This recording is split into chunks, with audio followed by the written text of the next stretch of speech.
So the WBO have recently made Keyshawn Davis ranked number one at £140.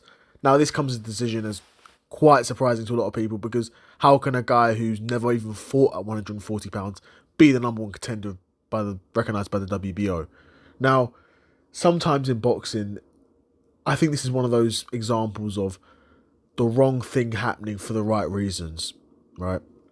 Now, Keyshawn Davis recently has been involved with some controversy after his last fight got cancelled because he badly missed weight. He weighed in at £139 for a fight that was supposed to take place at £135. That's the lightweight world title limit. And I believe Keyshawn Davis was the WBO world lightweight champion. So no doubt that promotional team and the WBO commission, they've got a very good relationship and they understand that Keyshawn Davis is one of the bigger names in the sport. And to be honest, after this situation of him missing weight and cancelling his fight, he's become a bigger name out of it. And this was a thing that I didn't make a video about at the time, but I wish I did because my thoughts on it remained the same. Where a lot of people were saying, oh, well, Keyshawn's ruined his career now. And I'm thinking, all the publicity he's getting off of this. I'm like, this guy's career is far from over. And because he's such a good boxer as well.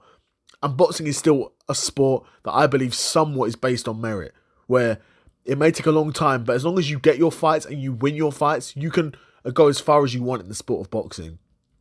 It's only once you start losing is when you'll find yourself becoming limited. But as long as you're a fighter who's boxing and you're active, and he's exciting and he knocks dudes out as well. Keyshawn Davis can punch.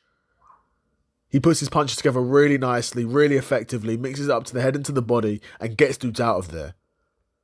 He's another one of these guys, like a Terence Crawford, where he'll beat you and it feels like he's not even out of second gear. And he's beating you up. Right? That's how highly I think of Keyshawn Davis.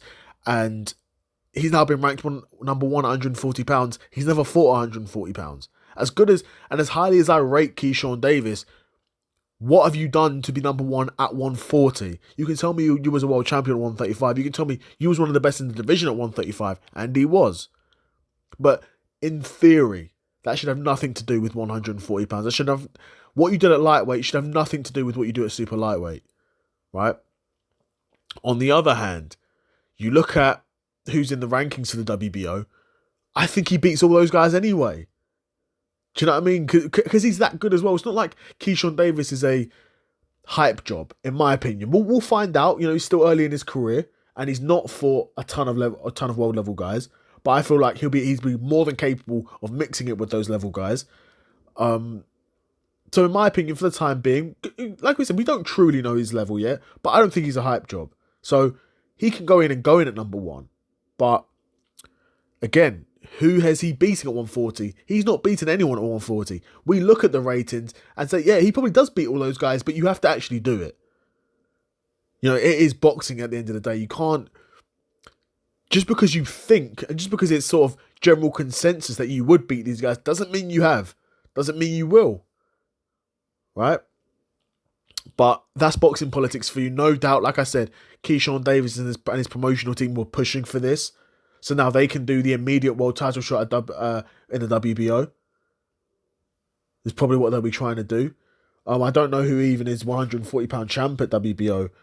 I could have a look on the Ring magazine, but bear with me.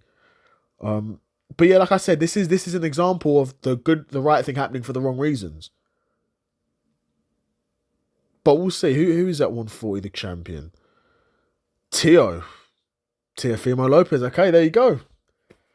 Teofimo Lopez is the WBO world super lightweight champion. Okay, that's very interesting. That's very, very interesting because if Teo fights Shakur and beats Shakur, then he's got Keyshawn Davis lined up next, right after him. That is great. That's really interesting. But also, you did hear Shakur make the comments that if he beats Teofimo when they fight, he's just going to vacate the belt and give it to Keyshawn Davis. Okay, well, I mean, it kind of makes sense for the WBO now. I can kind of see why they did that now. But, yeah, it's taking the sport element out of it then at that point, isn't it? It's making it feel more entertainment and less sport. But the game is the game, isn't it? as always. The game was meant to be played, wasn't it? But yeah, I'd be curious to know what you guys think of Keyshawn Davis' new racing at the WBO.